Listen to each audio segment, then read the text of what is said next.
Praise the Lord. This is Dr. C. Dexter Wise III, and welcome back to another version of the video edition of Everyday with Dr. Wise, where you get a mighty message in about 3 minutes or less. We are still in this series called Trick or Trick, and I bet you didn't really realize that there were that many tricks of the devil. In fact, there have been, and he's got some new ones that he's been using, basically the old ones wrapped in a new packaging.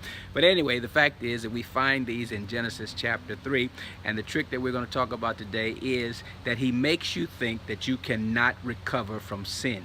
He makes you think that you cannot recover from sin. Okay, consider this.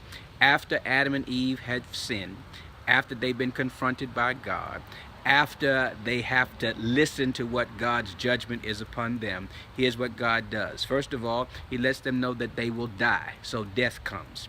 Then he brings to them curses. He curses Adam, and he curses Adam that he's going to have to work by the sweat of his brow to bring out fruit from the ground, as opposed to before where it came out naturally. He curses Eve and tells her she's going to be cursed as she bears children, and that she's going to have a desire for her husband. And then he curses the serpent.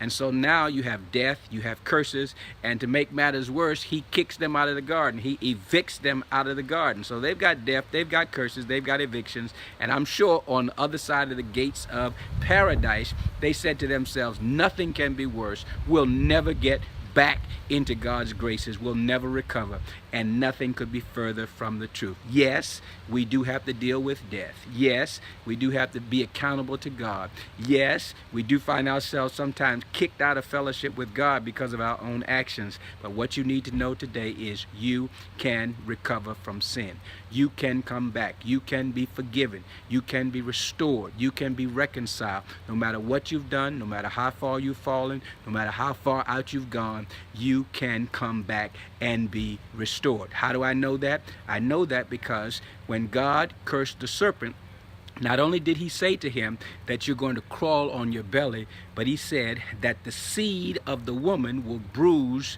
your head.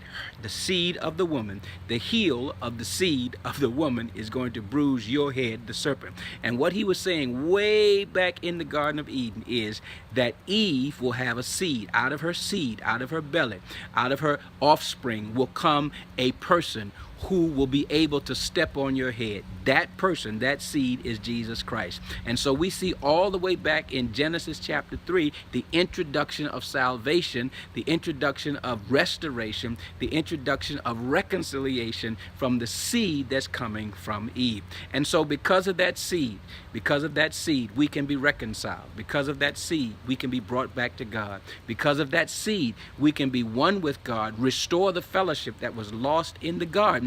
And therefore, no matter what we've done, no matter how far we've gone, don't you let the devil fool you. You can recover from sin if you place your confidence in that seed called Jesus Christ. Don't you dare fall for that trick. Trust God.